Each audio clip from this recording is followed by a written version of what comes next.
अब start.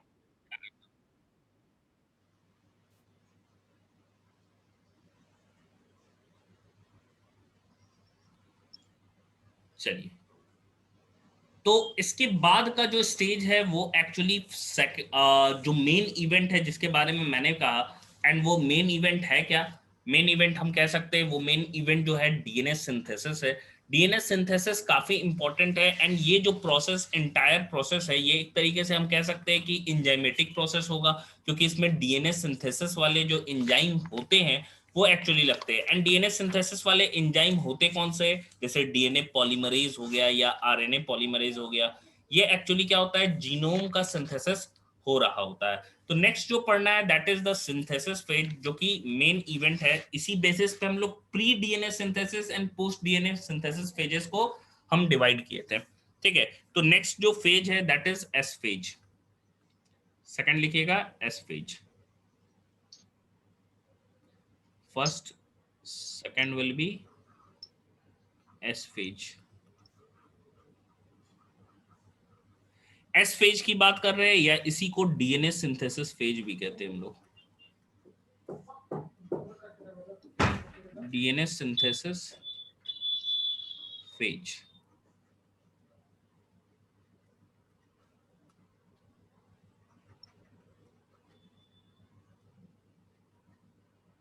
DNA synthesis phase. देखो, यहां पे हम कह सकते हैं कि मेन चीज क्या हो रहा है? रेप्लिकेशन हो रहा है डीएनए कंटेंट का।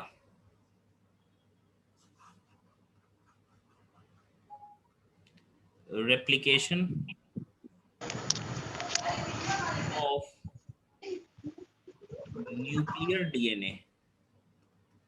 देखो, न्यूक्लियर डीएनए एंड एक साइटोप्लाज्मिक डीएनए भी होता है, जो कि कहाँ देखने को हमें मिल रहा है? साइटोप्लाज्मिक डीएनए जो है वो माइटोकॉन्ड्रिया एंड प्लास्टिड के अंदर देखने को मिलता है। Replication of nuclear DNA and synthesis of histone protein. Synthesis synthesis of histone protein। synthesis of histone protein।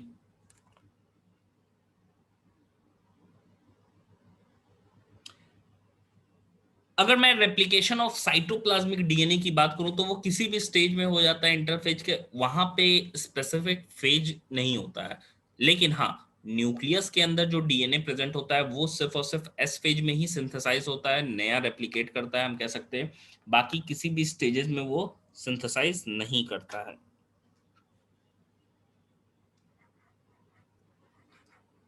replication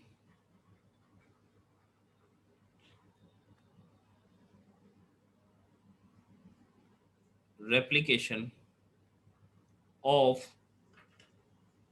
cytoplasmic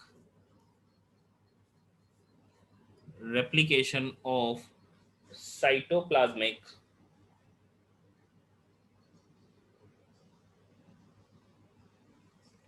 DNA may occur in any stage of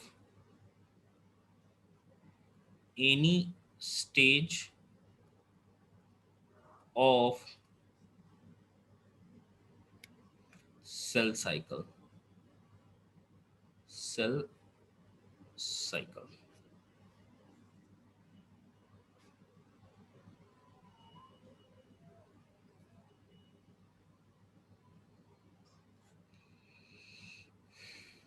देखो, यहां पे हम कह रहे हैं कि अमाउंट ऑफ डीएनए क्या होता है ना, डबल हो जाता है, लेकिन क्रोमोसोम का नंबर सेम होता है। समझना इस चीज को, क्रोमोसोम का जो नंबर होता है ना वो बढ़ता नहीं है, अमाउंट बढ़ जाता है डीएनए का। फॉर एग्जांपल मान लो हम बोल रहे हैं भाई, जैसे तुम एग्जांपल के तौर पे लो, ठीक है, हम बनाए एक न्यूक्लियस।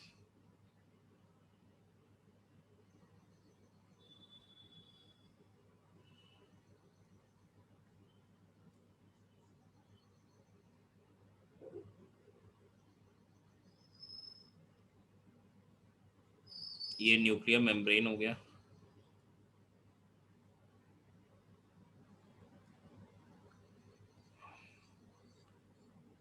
क्रोमोसोम पहले कैसा दिख रहा है, क्रोमोसोम के स्ट्रक्चर को देखना, तो क्रोमोसोम कुछ ऐसा दिख रहा है। ठीक है, एक ही क्रोमेटिड उसमें नजर आता है हमको, कंडेंस हो रहा है, या कुछ ऐसे समझना कि मान लो दो क्रोमोसोम हम कह रहे हैं, अभी बना नहीं, अभी तो कंडेंस अच्छे से होगा नहीं, प्रोफेज में जाके होता है। एग्जाम्पल समझ में आ जाए इसलिए बना रहे। मान लो इसमें डीएनए प्रेजेंट होगा, तो अब डीएनए जब ज्यादा होगा, डबल हो जाएगा, रेप्लिकेट हो जाएगा ना, तो ये मोटा हो जाएगा, समझना इस चीज को। मतलब अगर हम लोग बात करें इसके बाद के स्टेज की, तो एक्चुअली ये क्या होता है, ये हमको मोटा नजर आता है। ठीक है, अमाउंट ऑफ डीएनए डबल हो जा रहा है, मतलब इनिशियल अमाउंट, अगर बुक में भी लिखा हुआ है एनसीईआरटी में ये चीज, कि इनिशियल अमाउंट अगर 2C है, तो फाइनल अमाउंट क्या हो जाता है आफ्टर रेप्लिकेशन, वो 4C हो जाता है। लेकिन हाँ, नंबर ऑफ क्रोमोसोम सेम होगा। मतलब इसमें क्या है, डीएनए जो ऐसा एक थ्रेड था, अब डीएनए क्या हो गया, मान लो एग्जांपल के तौर पे बोल रहे हैं, ऐसा सिंपल ये चीज नहीं रहता है कि एक थ्रेड है, दो थ्रेड हो गया, ये दो थ्रेड हो गया। तो amount of DNA doubles, but number of chromosome remain same. मतलब अगर मान लो हम ह्यूमन की बात कर रहे हैं, तो यहाँ पे अगर 46 क्रोमोसोम प्रेजेंट होगा, ठीक है,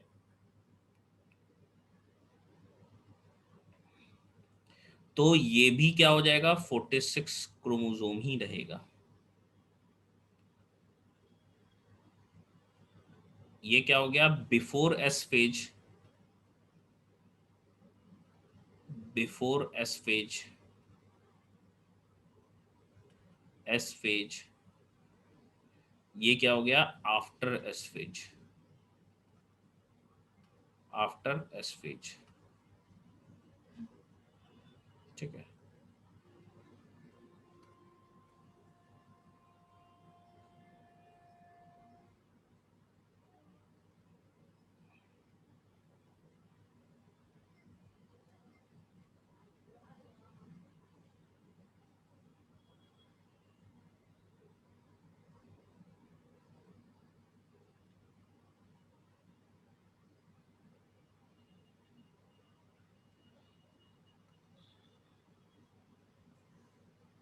हाँ डायग्राम बनाना है शिवांगी। तो यहाँ पे अगर मैं अमाउंट ऑफ डीएनए की बात करूं, अमाउंट ऑफ डीएनए, तो भाई इस केस में क्या हो गया, इस केस में मान लो 2C हम कंसीडर किए, तो इस केस में अमाउंट ऑफ डीएनए क्या हो जाएगा, 4C हो जाएगा। लेकिन हाँ, नंबर ऑफ क्रोमोसोम क्या होगा, सेम रह जाएगा।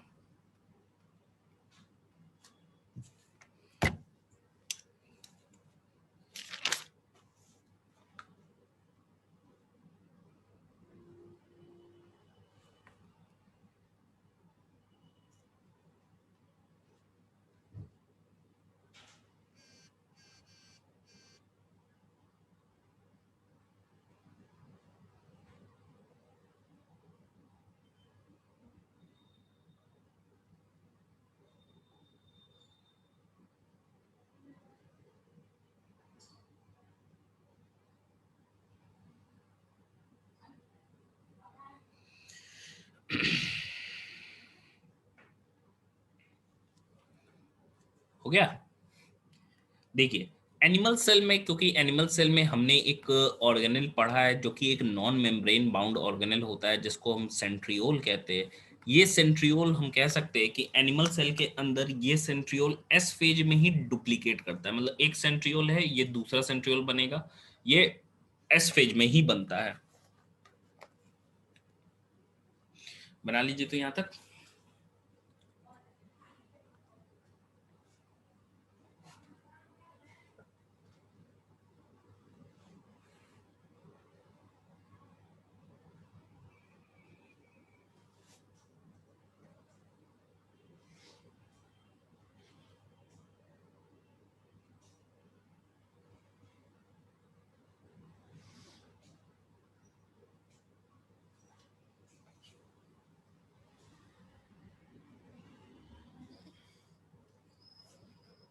हो गया।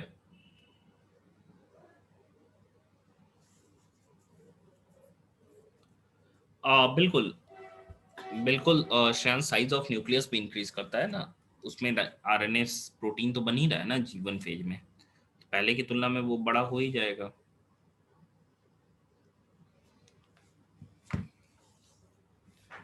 चलिए, तो हम क्लियरली कह सकते हैं भाई कि जो सेंट्रियोल रहता है वो भी डुप्लीकेट करता है, लेकिन एनिमल सेल्स में, इन एनिमल सेल्स,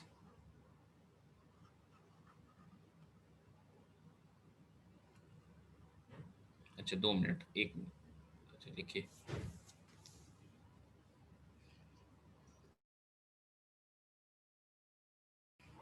लिखिए तो 1 minute.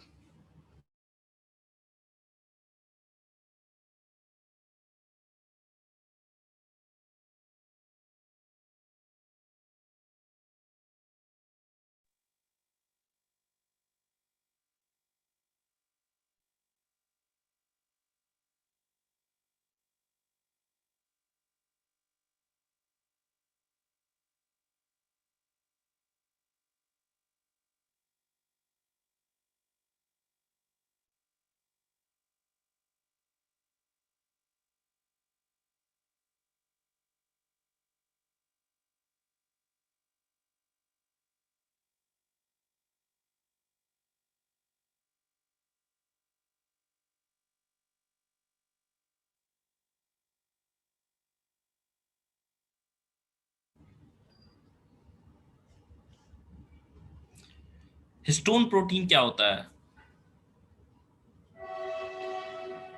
Histone protein basic protein होता है। पीयूष, आपने लास्ट सेल के स्ट्रक्चर को नहीं देखा है ना? सेल चैप्टर पढ़ा है? मैंने पढ़ाया था तो फर्स्ट पॉइंट को एक्सप्लेन करें क्रिश। अच्छा, देखो, न्यूक्लियर डीएनए की बात करें तो ये जो न्यूक्लियस के अंदर जो न्यूक्लियर डीएनए होता है ना, वही क्या होता है, रेप्लिकेट करता है। एंड जब नया क्रोमोसोम का मटेरियल बनाना है, तो क्रोमोसोम तो में तो हम लोगों ने पढ़ा है अल्ट्रा स्ट्रक्चर ऑफ क्रोमोसोम में, कि क्रोमोसोम में हिस्टोन प्रोटीन भी प्रेजेंट होता है, तो उसका भी सिंथेसिस होता है। हिस्टोन प्रोटीन बेसिक प्रोटीन होता है एक तरह का, जो कि पॉजिटिवली चार्ज होता है। यही मैंने बताया भी था, हिस्टोन प्रोटीन जो होता है वो पॉजिटिवली चार्ज होता है। डीएनए क्या होता है, एसिड है ना, D oxy ribo nucleic acid, acid negatively charge होते हैं। तो वहां पे हमको देखने को मिलता है कि दोनों के बीच अट्रैक्शन काम कर रहा है, इलेक्ट्रोस्टैटिक फोर्स ऑफ अट्रैक्शन, एक दूसरे से चिपके रहते हैं। मतलब हिस्टोन के ऊपर क्या होता है, डीएनए की रैपिंग होती है।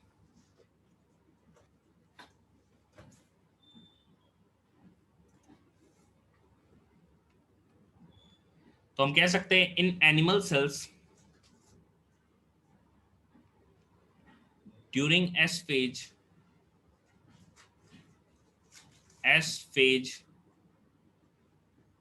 During S phase DNA replication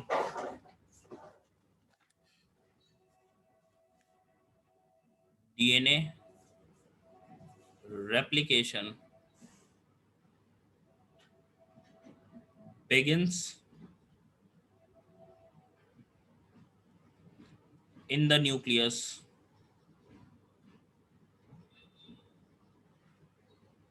and the centriole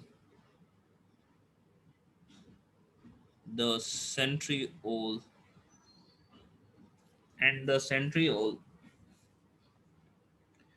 duplicates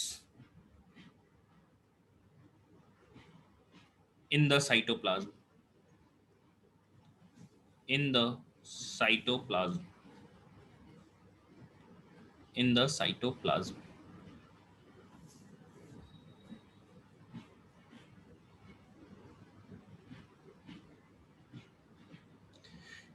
ये हमारा सिंथेसिस फेज हो गया। लास्ट फेज जो हमें पढ़ना है वो है सेकंड गैप फेज, या इसी को पोस्ट डीएनए सिंथेसिस फेज भी कहते हैं, या G2 फेज भी कहते हैं। तो नेक्स्ट जो हमें पढ़ना है, that will be G2 phase, that will be G2 phase, G2 phase, या इसी को सेकंड गैप फेज कहते हैं, सेकंड गैप फेज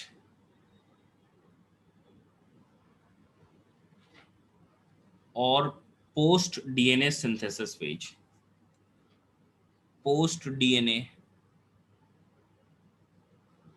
और post DNA synthesis phase.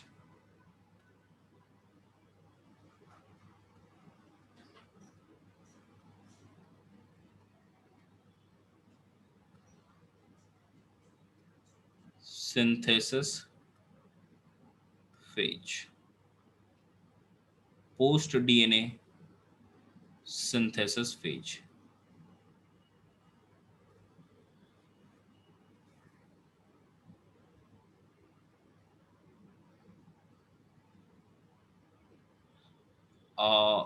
Sorry, हाँ, 3 है।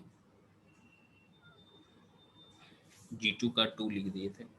देखिए, तो ये G2 फेज है जो कि लास्ट फेज है, हम कह सकते हैं सेल साइकिल में या इंटरफेज का, कि जो भी अब प्रिपरेशन, फाइनल प्रिपरेशन करना है सेल डिवीजन के लिए, वो सारे सारे के सारे जो प्रिपरेशन है वो इसी फेज में क्या होते हैं, किए जाते हैं सेल के द्वारा। एंड यही जो फेज है इसी में टोटल प्रिपरेशन हो जाएगा, क्योंकि इसके जस्ट नेक्स्ट जो फेज आएगा that is the M phase. ठीक है, तो जो भी स्पिंडल फाइबर्स वगैरह का सिंथेसिस करने के लिए हम कह सकते हैं एक प्रोटीन चाहिए होता है, क्योंकि स्पिंडल फाइबर जस्ट रस्सी है जिसको पकड़ता है क्रोमोसोम की, क्रोमोसोम जो है वो खींचने के काम आता है एक तरीके से, कि रेस्पेक्टिव पोल्स पे क्रोमोसोम चले जाएंगे, उसके लिए जो थ्रेड लाइक स्ट्रक्चर्स चाहिए होते हैं उसको हम स्पिंडल फाइबर्स कहते हैं। हम लोग पढ़ेंगे आगे। अब देखिए यहाँ पे कि स्पिंडल फाइबर्स जो होते हैं, याद करिए हम लोगों ने साइटोस्केलेटन पढ़ा था जिसमें दो चीजें आई थी, दो थ्रेड लाइक स्ट्रक्चर्स थे। एक था माइक्रोट्यूब्यूल जो कि ट्यूब्यूलिन प्रोटीन का बना होता है, दूसरा माइक्रोफिलामेंट्स था जो कि एक्टिन प्रोटीन का बना होता है। तो ये स्पिंडल फाइबर्स माइक्रोट्यूब्यूल्स के बने होते हैं, यानी कि अब हमको G2 फेज में कौन सा प्रोटीन चाहिए होगा, ट्यूब्यूलिन प्रोटीन चाहिए होगा। तो हम कह सकते हैं कि final preparation of cell division, final preparation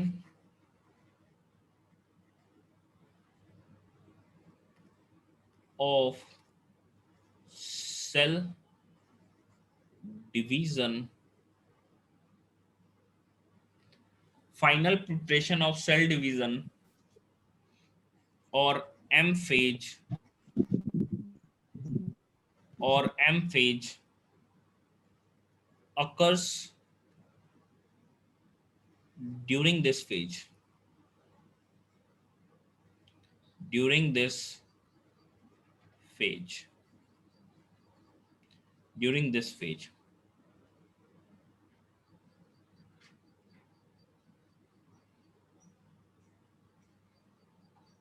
Synthesis of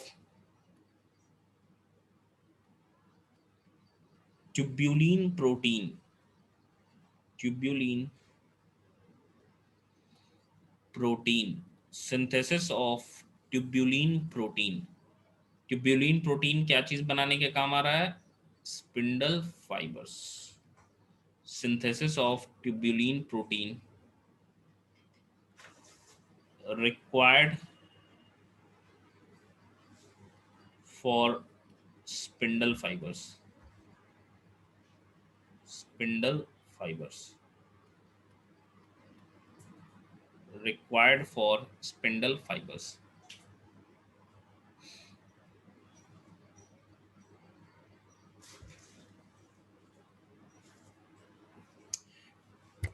mainly इस फेज के अंदर जो भी बचे कुचे प्रोटीन्स होते हैं उनका सिंथेसिस होता है, एंड सेल जो होता है इस दरमियान भी क्या होता है, बढ़ते रहता है। मतलब सेल जो है उसका ग्रोथ हो रहा है, कंटिन्यूअस रहता है, रुकता नहीं है।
ओके। स्पिंडल फाइबर्स का क्रिस, बिल्कुल श्रेयांश, जितने भी प्रोटीन्स है उनका सिंथेसिस राइबोसोम से ही होगा। स्पिंडल फाइबर्स क्रिश कहते हैं हम लोग क्रोमोसोम, जैसे बीच में अभी हम लोग पढ़ेंगे, अभी हम लोग जस्ट पढ़ेंगे ही, मेटाफेज कहते हैं, प्रोफेज के बाद का स्टेज आता है, जिसमें क्या होता है क्रोमोसोम जो है बीच के इक्वेटर पे अलाइन हो जाते हैं, एंड वो क्या होते हैं खींचे जाते हैं जिस तार से, या जिस हम कह सकते हैं कॉर्ड लाइक स्ट्रक्चर से, वो क्या होते हैं खींचे जाते हैं अपने अपने रेस्पेक्टिव पोल पे। वो कॉर्ड लाइक स्ट्रक्चर क्या होता है, स्पिंडल फाइबर्स ही होता है।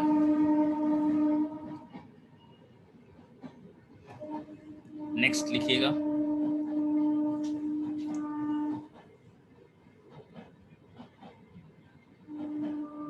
During this phase, during this phase,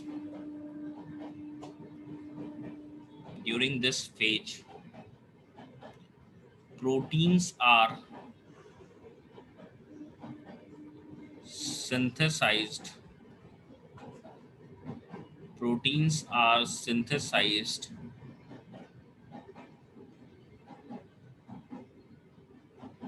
in preparation for, in preparation for mitosis, for mitosis, while cell growth, while cell growth continues।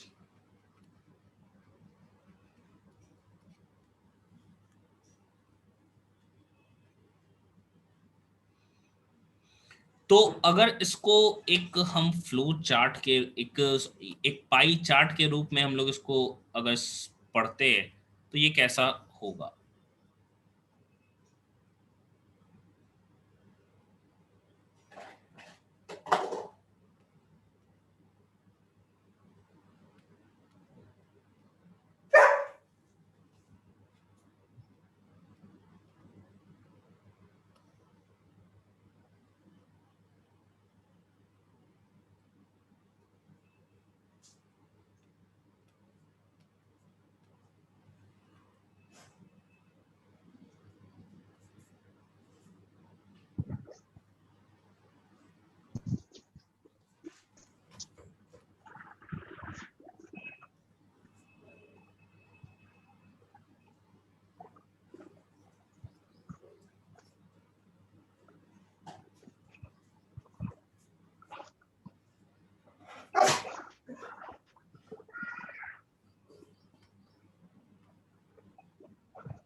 एक मिनट रुको।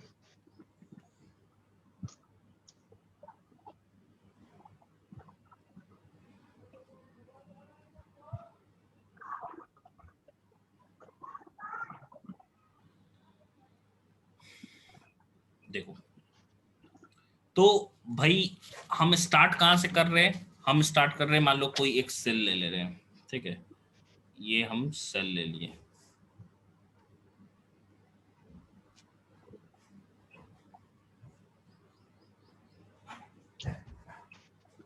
ये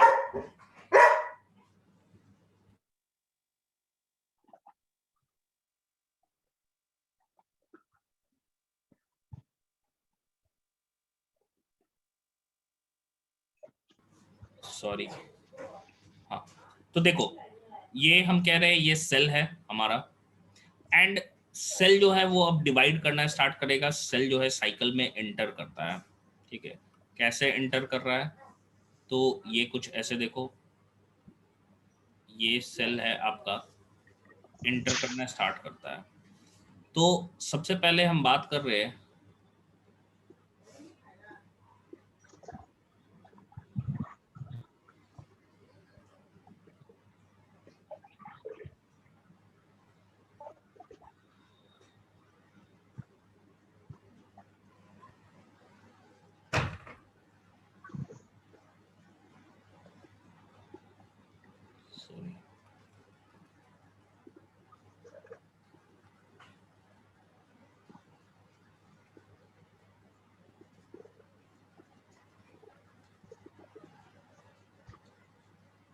ये G1 फेज हो गया, ठीक है, ये S फेज हो गया, ये G2 फेज हो गया।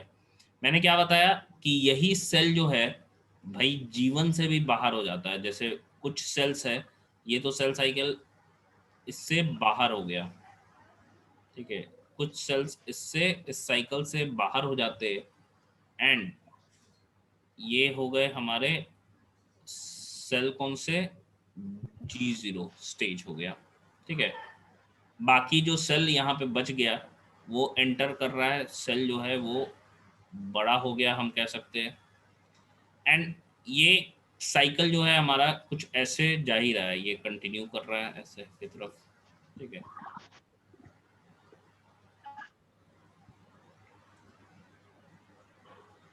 एंड ये फेज स्टार्ट होता है हमारा, this is the first phase, second phase, third phase and fourth phase. तो फर्स्ट फेज इज, हम कह सकते हैं दिस इज द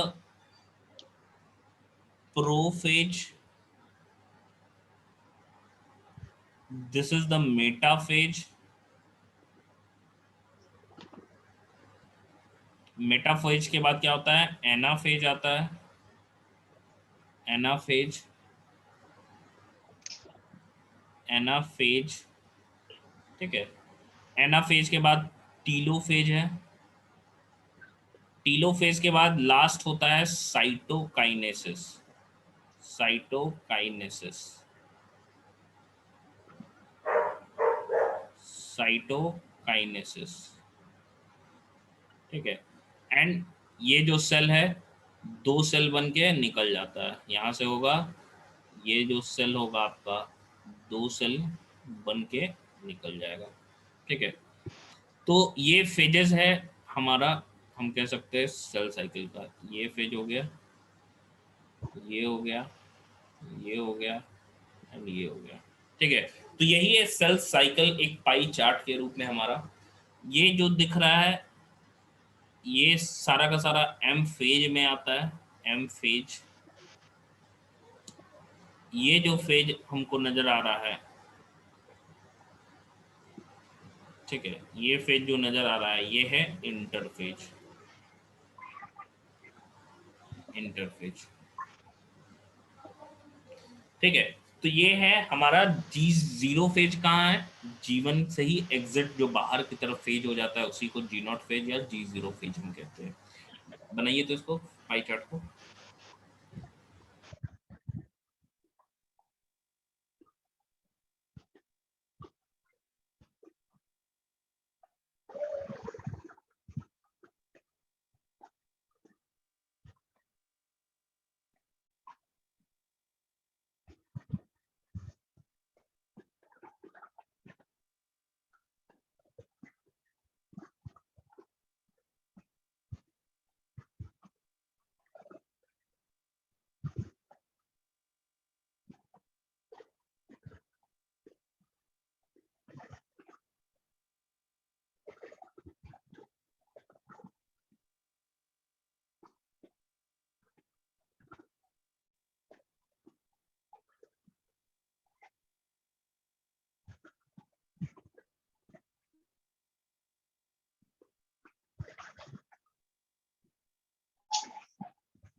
हो गया।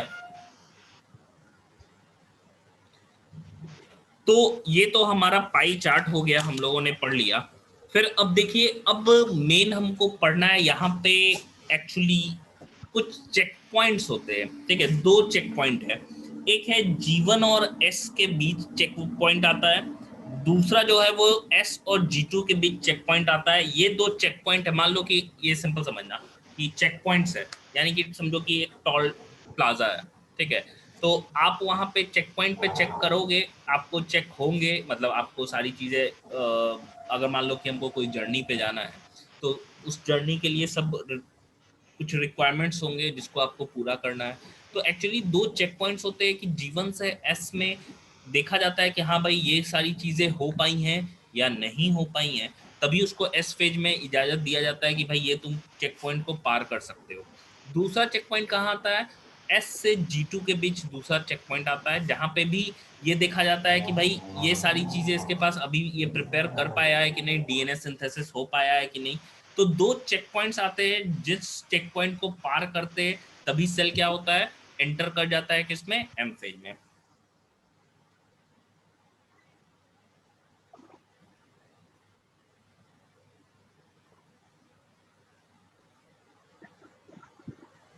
तो फर्स्ट इज G1 से S के बीच, और दूसरा चेक पॉइंट हमको देखने को मिलता है G2 से M के बीच। एक बार दूसरा वाला जो चेक पॉइंट है ना कि G2 और M के बीच वो गेट अगर क्रॉस कर गया, वो चेक पॉइंट अगर क्रॉस कर गया, तो हम कह सकते हैं कि अब जो है वो सेल जो है वो डिवाइड कर ही जाएगा। मतलब दो चेक पॉइंट्स हमको देखने को मिल रहे हैं जहां पे कुछ इंजाइमेटिक रिएक्शन होते हैं, एंड इन्हीं इंजाइमेटिक रिएक्शन के कारण चेक पॉइंट जो होता है वो पास होता है। तो ये तो हमको समझ में आ गया।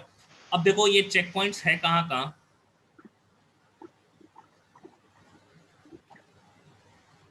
कैरियोकाइनेसिस, अच्छा एक मिनट, नहीं आप समझ पाए, ये जो है ना प्रोफेज, मेटाफेज, एनाफेज, एमफेज, एमफेज ही कैरियोकाइनेसिस है ना, डिवीजन ऑफ न्यूक्लियस, इसी को कैरियोकाइनेसिस कहते हैं। ये टोटल हो गया कैरियोकाइनेसिस, फिर क्या हो जाएगा, साइटोकाइनेसिस।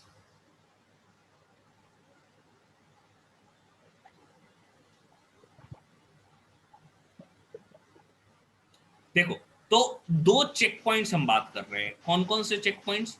एक है G1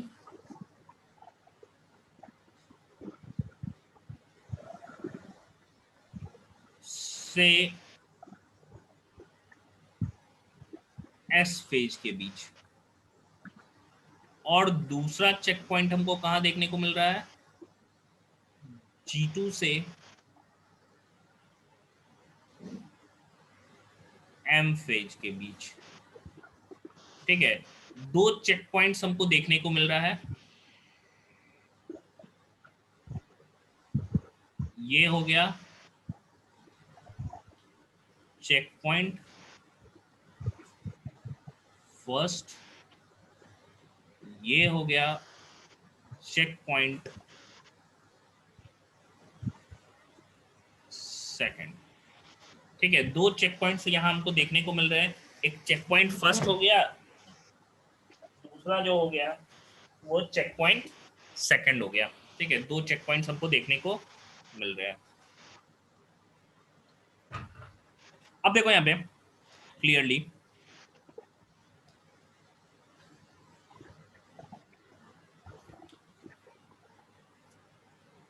देखो अब दो तरह के हम कह सकते हैं ये जो चेक पॉइंट्स है ना, ये इंजाइमेटिक है। मेन जो इंजाइम है वो काइनेन्स, हम कह सकते हैं उनको काइनीन्स कहते हैं। ठीक है, या काइनेजेस कहते हैं। जो मेन जो इंजाइम है वो है काइनेजेस, लेकिन वो दूसरे एक इंजाइम पे डिपेंड करता है जिसको हम लोग साइक्लिन कहते हैं, तभी जो वो क्या होता है, एक्टिव होता है। मतलब अगर हम लोग देखेंगे यहाँ पे, तो दो इंजाइम है, एक इंजाइम मान लो हम ये बनाते हैं, मेन जो इंजाइम है हमारा,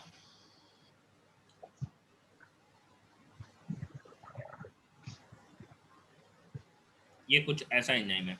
ठीक है, ये है हमारा काइनेजेस, काइनेज। हाँ बोलिए, बोलिए। कौन बोल रहा, सम्राट? बोले ना रखने के लिए। कौन? वो अरे नहीं है।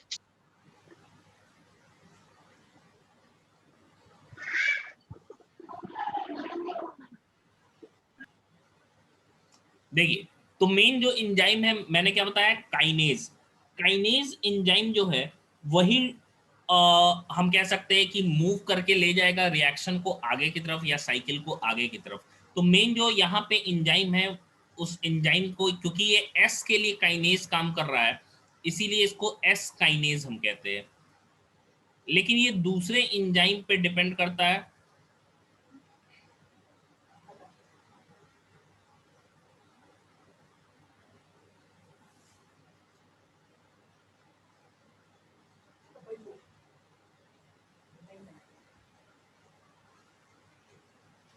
ऐसा, ठीक है। ये है साइक्लिन एंजाइम। साइक्लिन मतलब दोनों कंबाइन करेगा ना, तभी ये क्या है, काइनेज एक्टिव होगा। तो क्योंकि ये काइनेज क्या चीज पे डिपेंड कर रहा है, साइक्लिन पे डिपेंड कर रहा है, इसीलिए इसको साइक्लिन डिपेंडेंट काइनेज बोल सकते हैं। डिपेंडेंट काइनेजेस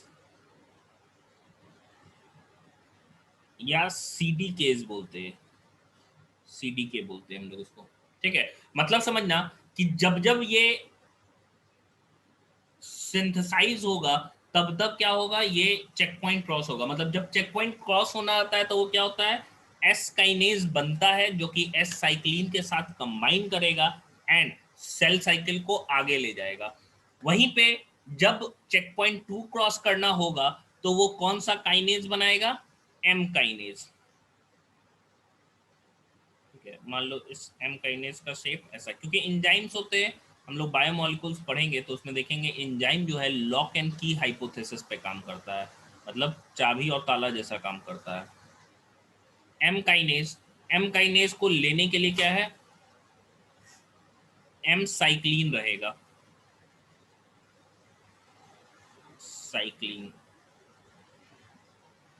ठीक है। ये है एम साइक्लिन, ये क्या था, एस साइक्लिन। मतलब जब जब ये क्या होता है, काइनेज को काम करना है एस काइनेज को, तो नया सिंथेसाइज होगा एंड काम होने के बाद वो खत्म भी हो जाएगा, ठीक है, टूट जाएगा। चेक पॉइंट फर्स्ट क्रॉस कर गया, फिर दूसरा चेक पॉइंट आएगा तो एम काइनेज फिर सेल के अंदर सिंथेसाइज होगा, वो एम साइक्लिन के साथ कंबाइन करेगा, सेल को, सेल साइकिल को क्या है, पार ले जाएगा, G2 से एम की तरफ ले जाएगा। एंड एक बार एम की तरफ वो चला गया तो क्या होता है, सेल जो है वो डिवाइड कर ही जाता है।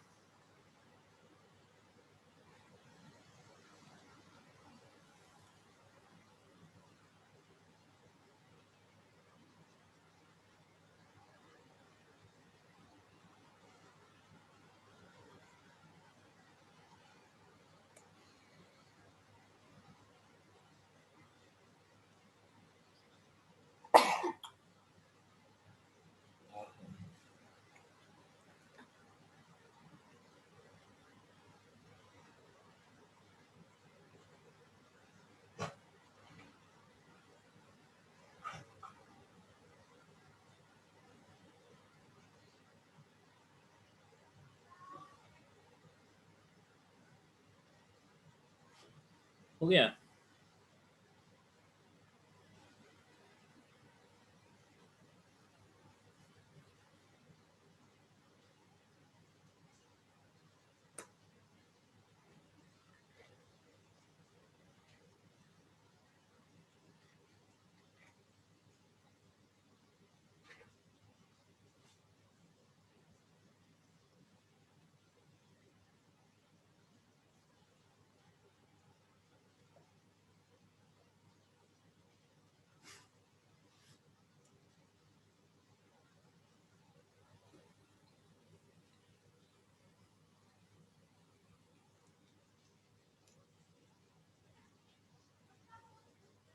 चेक पॉइंट नहीं होगा तो वो क्रॉस ही नहीं होगा, सेल साइकिल नहीं होगा।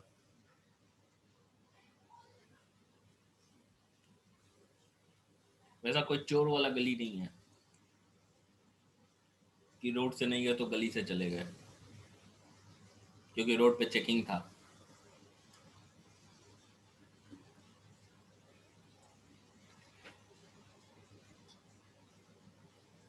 ये चीज ना, हंट नाम के साइंटिस्ट थे और हार्टवेल, जिन्होंने स्टडी किया था ईस्ट पे, एंड ईस्ट पे ही स्टडी किया था, तो उन्होंने ये चेक पॉइंट्स के बारे में बताया था कि कुछ साइक्लिन और साइक्लिन डिपेंडेंट काइनेजेस जो होते हैं वो वर्क करते हैं।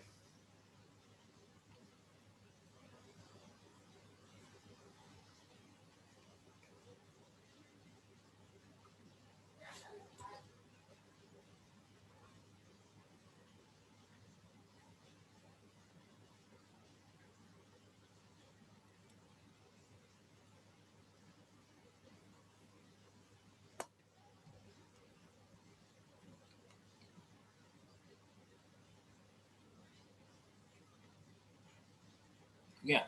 चलिए लिख लीजिए तो पॉइंट देखें। Cell cycle is running, cell cycle is running by a group of special proteins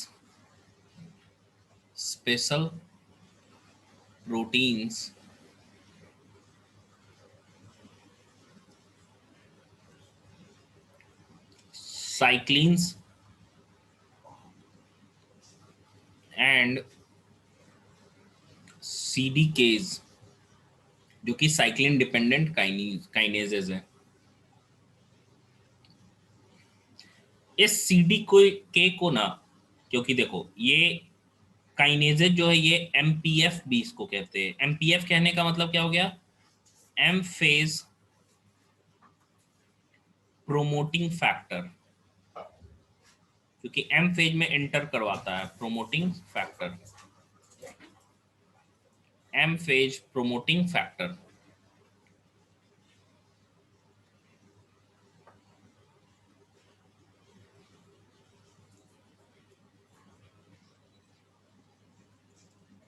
studied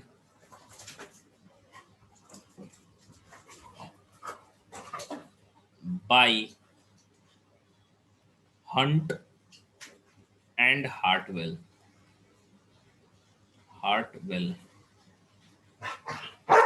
on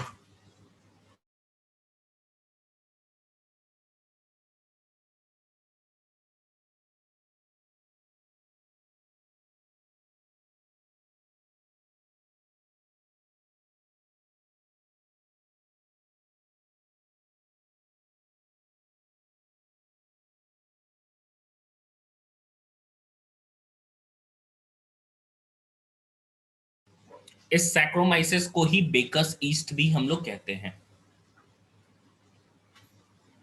लिखिए तो यहां तक।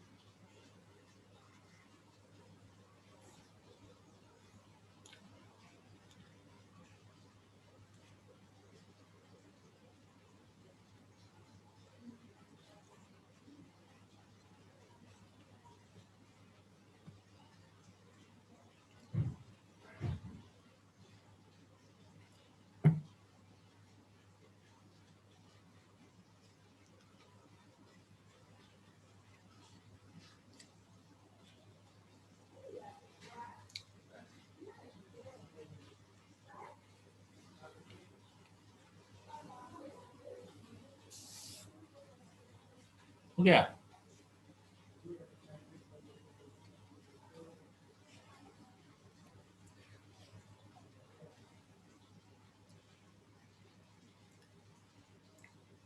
चलिए देखिए, पहला हम लोगों ने पढ़ा इंटरफेज के बारे में।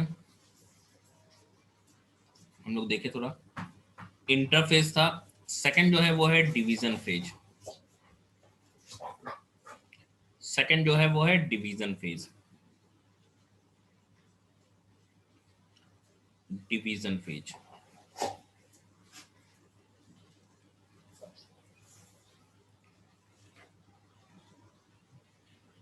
देखिए, डिवीजन फेज की हम बात कर रहे हैं तो इसी को हम एम फेज भी कहते हैं। एंड एम फेज की हम बात कर रहे हैं तो ये एक्चुअली वो फेज है जिसमें सेल जो है वो डिवाइड करता है।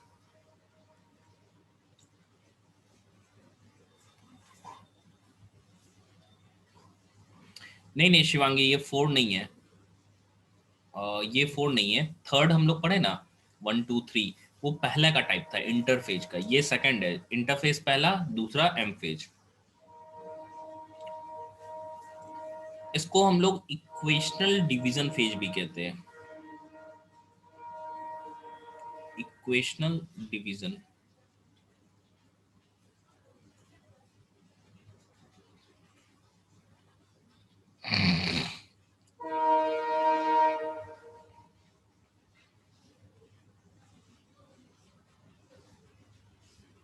M phase start with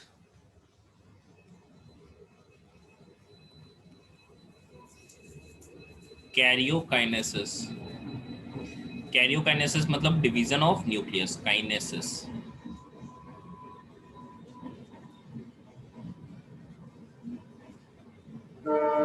corresponding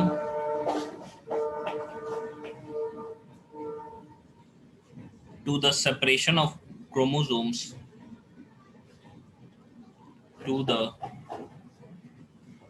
separation of separation of daughter chromosomes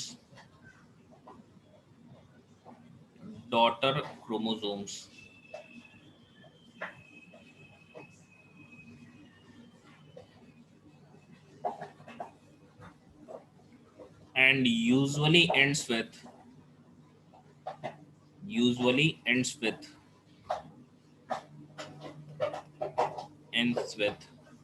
cell division या डिवीजन ऑफ साइटोप्लाज्म हम कह सकते हैं, डिवीजन ऑफ साइटोप्लाज्म।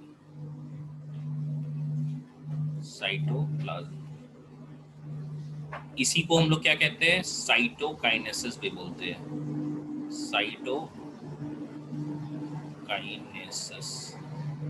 साइटोकाइनेसिस। ठीक है, लिखिए तो।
हो गया।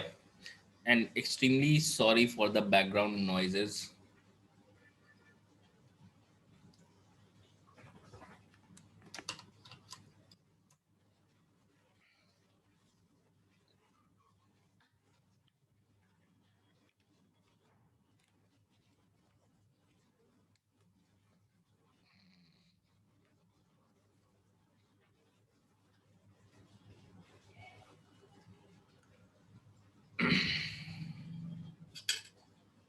देखिए, अब यही जो एम फेज है ना, इसको हम लोग कह सकते हैं, यही 4 स्टेजेस में हमें पढ़ना है। पहला जो लॉन्गेस्ट फेज होता है जिसको प्रोफेज हम कहते हैं, दूसरा जो होता है वो है मेटाफेज, तीसरा जो है वो है एनाफेज, एंड लास्टली जो है वो है टीलोफेज।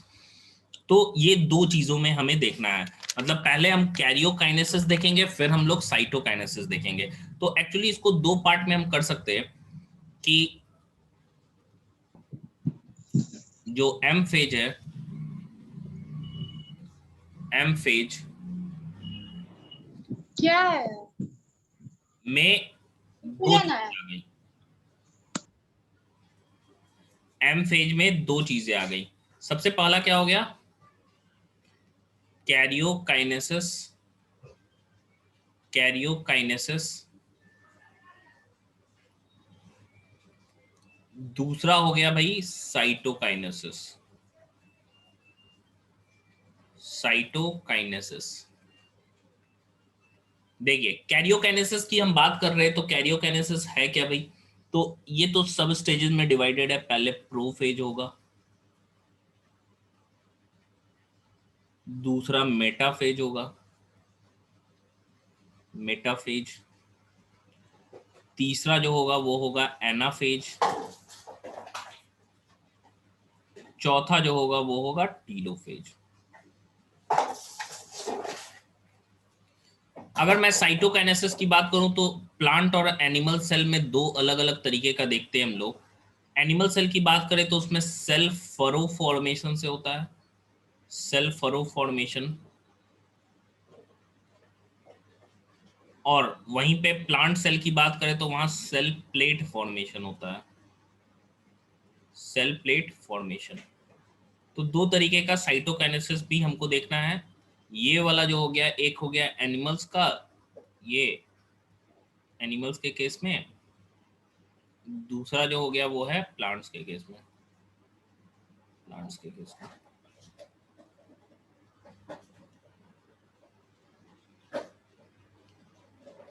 लेकिन पहले हम लोग कैरियोकाइनेसिस के बारे में पढ़ेंगे। First is karyokinesis. कैरियोकाइनेसिस, देखो ये एम फेज का हम पढ़ रहे हैं। पहले हम लोग इंटरफेज पढ़ चुके हैं, तीन तरह का, G1 S और G2। फिर एम फेज पढ़ रहे हैं जो दो तरह का, कैरियोकाइनेसिस पहले होता है, फिर साइटोकाइनेसिस होता है। कैरियोकाइनेसिस में हम बात करें तो इट्स द फर्स्ट, इसको ए कर लेते हैं। A is prophase, A is the prophase.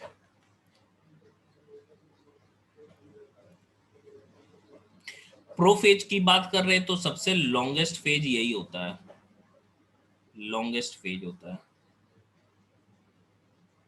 लिखित में तक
हो गया।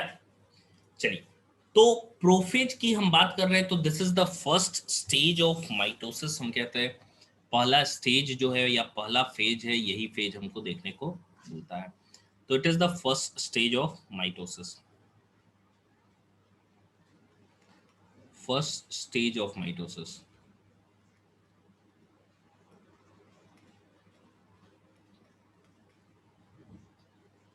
देखो इसमें होता क्या क्या है, क्या क्या चीजें हो रही हैं। तो सिंपल अगर मैं बात करूं तो प्रोफेज में क्या होता है कि न्यूक्लियर मेम्ब्रेन ना टूट जाता है। सबसे पहले न्यूक्लियर मेम्ब्रेन टूटने के कारण क्या होता है, इससे अटैच ऑर्गेनेल कौन सा है, ईआर, ईआर भी टूट जाता है। ईआर पे डिपेंड करता है गोल्जी अपरेटस, वो भी क्या हो जाता है, डिसइंटरप्ट हो जाता है। तो Golgi apparatus, ER, nuclear membrane, and जैसे ही न्यूक्लियस टूटता है ना तो अंदर जो स्ट्रक्चर है न्यूक्लियस ऑफ न्यूक्लियस जिसे हम कहते हैं, यानी कि न्यूक्लियोलस, वो भी डिसअपियर कर जाता है। एंड साथ ही साथ जो क्रोमेटिन थ्रेड दूर दूर थे अब क्या हुए, कंडेंस होना स्टार्ट हो जाते हैं। तो कंडेंस होना स्टार्ट करते हैं तो रॉड लाइक स्ट्रक्चर्स यानी कि क्रोमोसोम्स का फॉर्मेशन होना स्टार्ट हो जाता है। तो ये हम सिंपल कह सकते हैं कि मेनली इसमें स्टार्ट कहां से होता है, इसमें क्या क्या चीजें हो रही है हमको, क्रोमेटिन स्टार्ट्स कंडेंसिंग। कंडेंस कहने का मतलब क्या होता है, वाटर हटना, या हम कह सकते हैं मॉलिक्यूल्स का पास आना, कंडेंसिंग।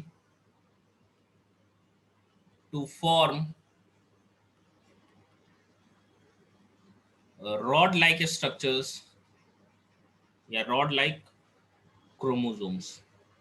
क्रोमोसोम्स, क्योंकि देखिए इसीलिए ये चैप्टर मैंने तुरंत चैप्टर 8 के बाद चैप्टर 10 पढ़ा रहा है, क्योंकि क्रोमोसोम से ही रिलेटेड है।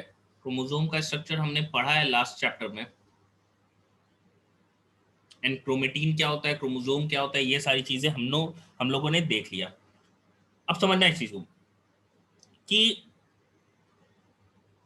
जो मेटाबॉलिज्म होता है सेल का प्रोफेज में आके, वो धीरे धीरे, क्योंकि इंटरफेज में काफी ज्यादा था, ठीक है, मतलब जो फूड मटेरियल्स या जो भी चीजें थे बहुत तेजी से डिवाइड करके एनर्जी प्रोड्यूस कर रहे थे, मटेरियल्स का फॉर्मेशन कर रहे थे।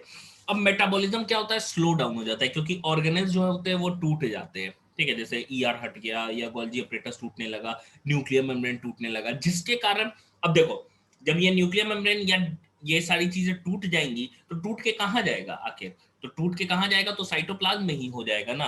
तो साइटोप्लाज्म क्या हो जाता है, गाढ़ा हो जाता है पहले की तुलना में, ठीक है, साइटोप्लाज्म क्या हो जाता है, गाढ़ा हो जाता है, एंड रिफ्रैक्टिव हो जाता है। रिफ्रैक्टिव कहने का मतलब क्या होता है कि उसमें रे ऑफ लाइट जो पहले जा रहा था, अब समझना दो चीज के, ऑप्टिकल डेंसिटी आप पढ़ोगे क्लास 12 में, ऑप्टिक्स क्लास 10 में भी आपने लाइट पढ़ा होगा, तो वहां पे देखा होगा कि refraction depends upon the optical density of the material, that is when a medium or sort of when a ray of light transfer from or going from rarer to denser medium, it bends towards the normal।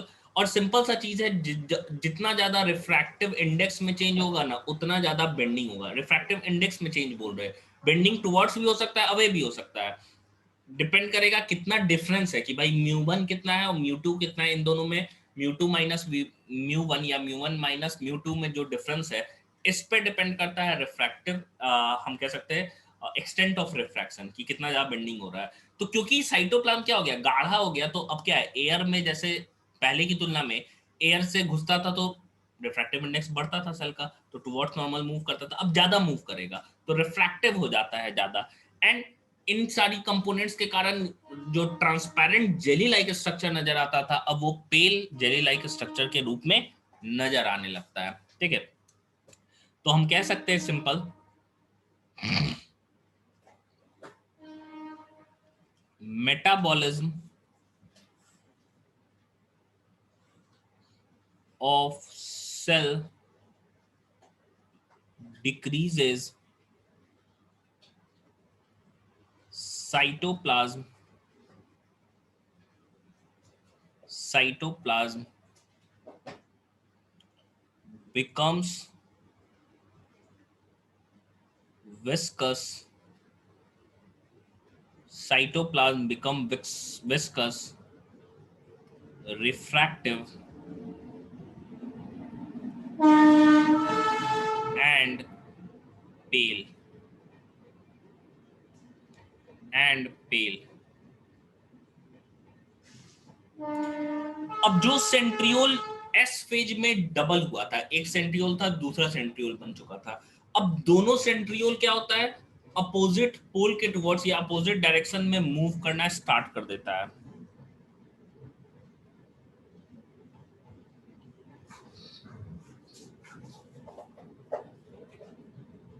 The centriole which had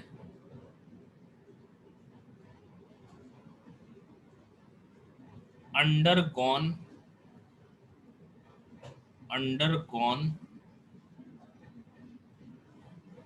duplication duplication during S phase during S phase S phase of interphase S phase of interphase now begins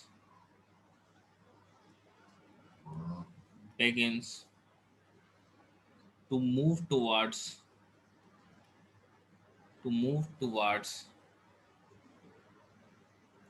opposite poles opposite poles of the cell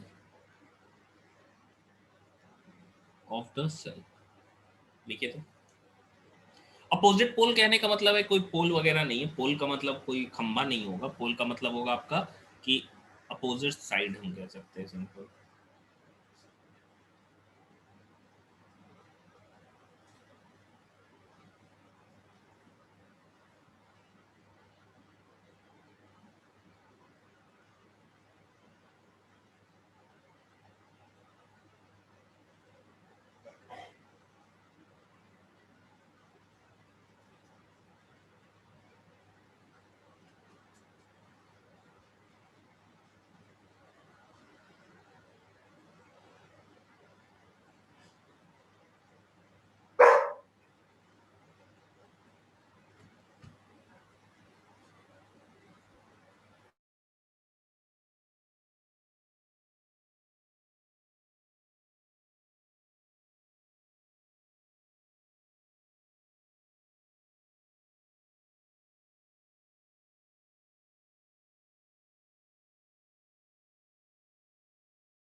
हो गया, चलिए देखिए तो क्या हो रहा है भाई, यहाँ पे क्रोमेटीन कंडेंस हो रहा है। अभी हम लोग डायग्राम देखेंगे अर्ली और लेट प्रोफेज का, उससे आइडेंटिफाई हो जाएगा हम लोगों का।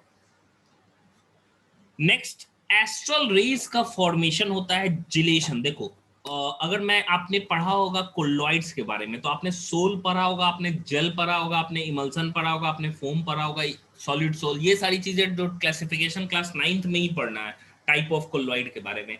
क्या आपने पढ़ा, याद है कुछ टाइप्स ऑफ कोलोइड, कुछ भी, सोल जेल वगैरह कोई बता सकता है? सोल किसको कहते हैं हम लोग, सोल किसको कहते हैं?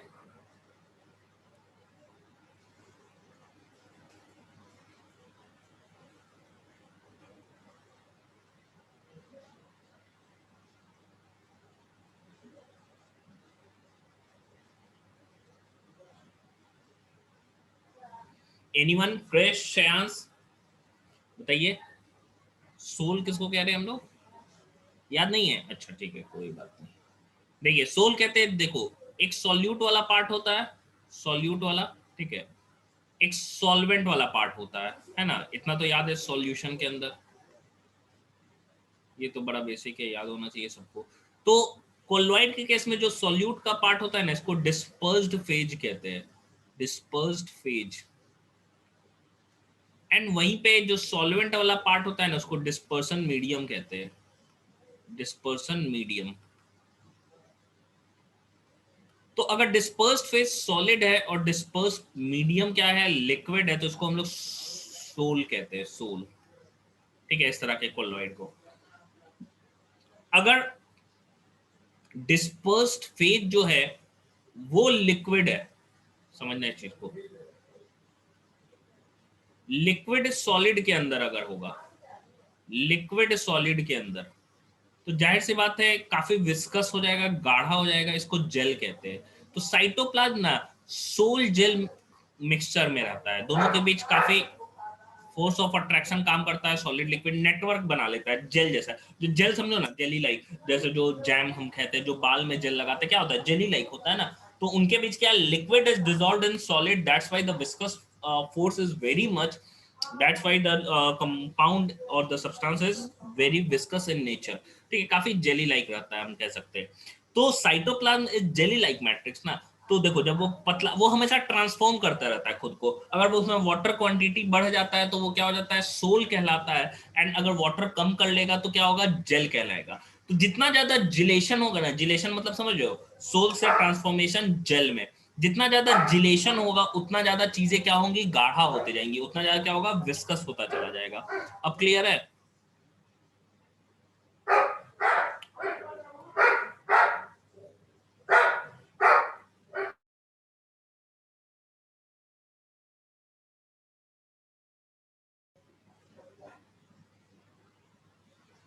तो हम कह सकते हैं कि एस्ट्रल रेज का फॉर्मेशन होता है, rays astral rays form due to gilation of proteins around centrioles due to gilation of proteins around centriole। And इसी स्टेज को स्पाइरीन स्टेज भी हम कहते हैं, क्योंकि ये एक स्पाइरल स्ट्रक्चर का फॉर्मेशन करता है। फिगर बनाने क्लियर हो जाएगा। जैसे हम बोले भाई अर्ली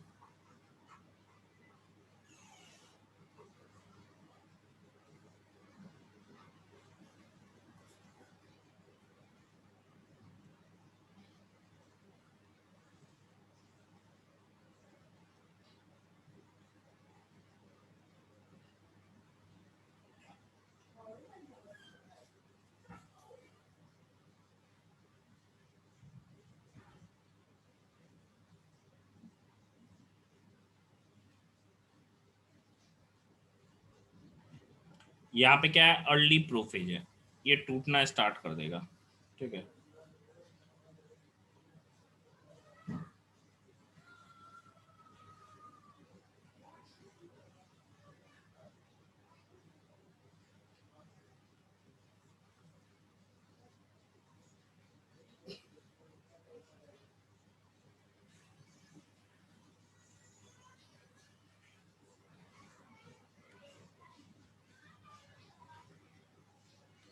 ठीक है। ये हम कह रहे हैं, यहाँ पे हमको क्या नजर आ रहा है भाई, इसी के साथ ये गोल्जी अपरेटस है ना, गोल्जी अपरेटस नजर आ रहा है ऐसा। ये अर्ली प्रोफेज में है। यहाँ पे हमको बीच में क्या नजर आएगा, ये न्यूक्लियस न्यूक्लियोलस नजर आ रहा है। ठीक है, फिर क्या है, क्रोमेटीन,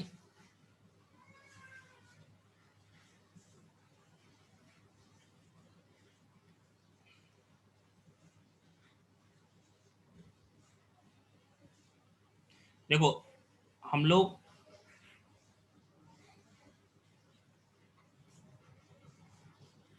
चार लेके चलेंगे ताकि डिवीजन हमको समझ में आएगा। ठीक है, चार लेके चलेंगे, समझिए इस चीज को। हम लोग शुरू से चार लेके चलेंगे, चार मतलब चार क्रोमेटीन लेके चलेंगे, या चार क्रोमोसोम हम बनाएंगे।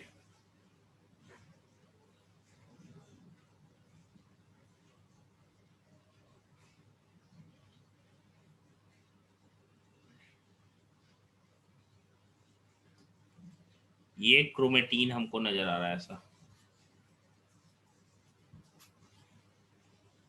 ठीक है, ऐसा क्रोमेटीन नजर आ रहा है। तो ये क्रोमेटीन नजर आ रहा है, ये किस स्टेज की बात की जा रही है, अर्ली प्रोफेज, अर्ली प्रोफेज। साथ ही साथ हाँ, एक और चीज, क्या भाई, सेंट्रियोल है यहाँ,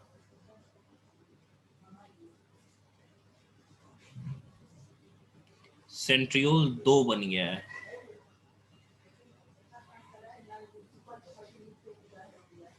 ठीक है, सेंट्रियोल दो बन गया है, जिसमें से एक जो सेंट्रियोल है वो मूव करता है, किधर मूव करना स्टार्ट करता है, अपोजिट डायरेक्शन में, ऊपर की तरफ जाएगा। एंड ये ओवरऑल हम बात करेंगे तो हमारा सेल हो गया, ठीक है।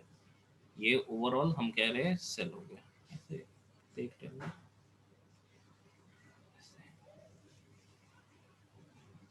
ऐसे, ठीक है। ये किसकी बात कर रहे हैं? Early prophase, early prophase. इसी में लेट प्रोफेज की बात करेंगे तो क्या क्या चीजें हमको नजर आएंगी? सबसे पहला क्या होगा? न्यूक्लियर मेम्ब्रेन जो है वो टूट जाएगा,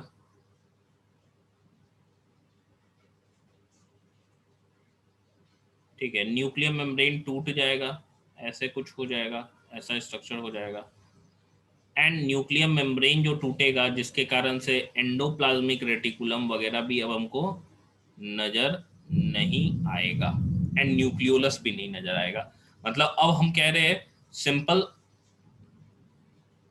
कंडेंस हो गया, एंड कंडेंस होके हम कह सकते हैं रॉड लाइक स्ट्रक्चर्स का फॉर्मेशन कर लिया है, ये कुछ ऐसा स्ट्रक्चर बना लेगा, ऐसा।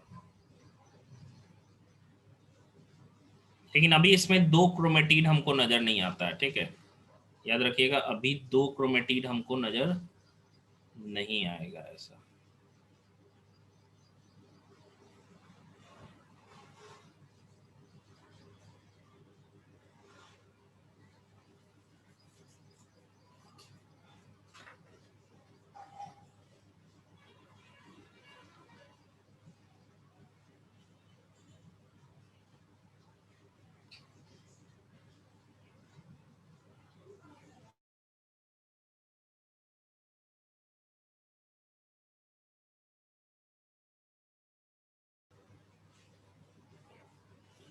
तो कुछ ऐसा हमको रॉड लाइक स्ट्रक्चर्स के रूप में ये नजर आएगा। इसके अंदर क्या होगा? क्रोमोसोम होगा, एंड इसको हम लेके चलते हैं, मान लो हम इसको चार कलर कर ही देते हैं, चार कलर में एक हो गया, ये कलर हम कर देंगे इसको, ये छोड़ो सही, ठीक है, ज्यादा गंदा हो जाएगा।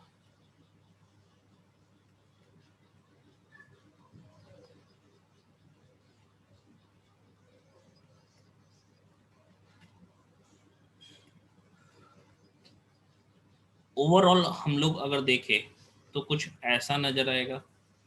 सेंट्रियोल भी मूव करके कहाँ पहुंच गया है? अपोजिट पोल पे पहुंच गया। ये है लेट प्रोफेज, लेट प्रोफेज। इसमें सेंट्रियोल जो है एक इधर आ गया, एक क्या हो गया, यहाँ पहुंच गया। तो एट द एंड हमको ये सारी चीजें नजर आ रही हैं।